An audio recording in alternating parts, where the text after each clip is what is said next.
In the quiet town of Toreno, there lived a young man named Juma Zantu. Juma was like many of us.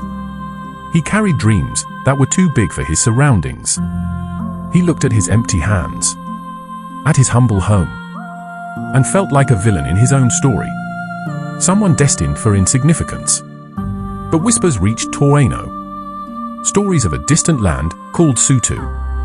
They said in the heart of Sutu lived a man known as the Great Kahuna, a sage of impossible power. If you were a failure, he could make you a victor. If you were poor, he could make you a king. Juma didn't just want to meet the Kahuna, he needed him. And without a word to those he knew, Juma stepped onto the dusty road, leaving the safety of Toreno behind. The journey was supposed to be a straight line to success. But as Juma crossed into Sutuland, the horizon changed. The air grew heavy with mystery. The path didn't just wind, it disappeared.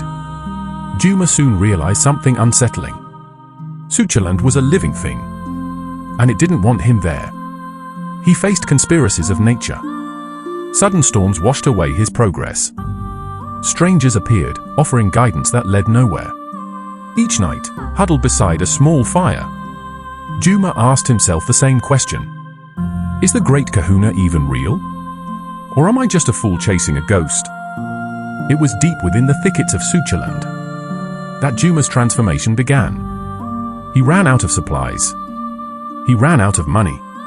To survive, he could no longer be just a traveler. He had to become a worker. He learned the patience of a farmer. If he wanted to eat tomorrow, he had to till the soil today.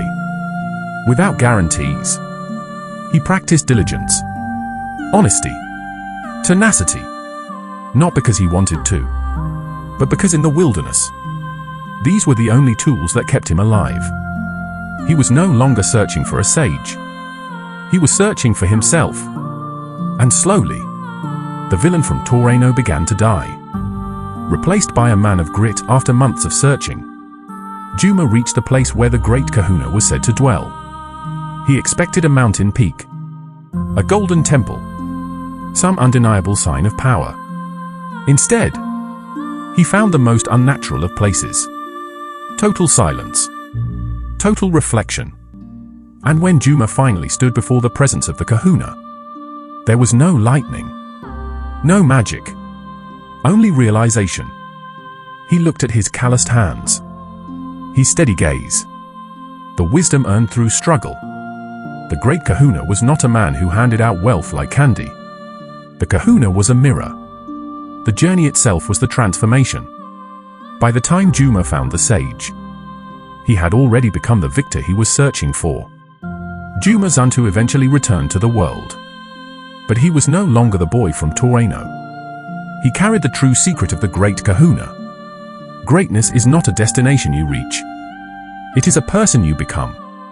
In business, in life, in spirit. The real capital is not money. It is character. And the Great Kahuna lives within anyone brave enough to enter their own Sutuland and stay.